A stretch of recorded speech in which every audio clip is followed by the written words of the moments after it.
How to fix couldn't sign in. There was a problem communicating with Google servers on Android devices.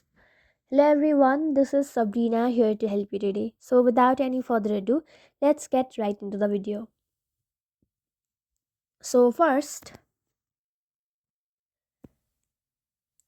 restart your phone and try to add or sign in to your Google account again. Make sure you have a very stable internet connection while you do so. The next step is to disable two-step authentication if you have enabled it.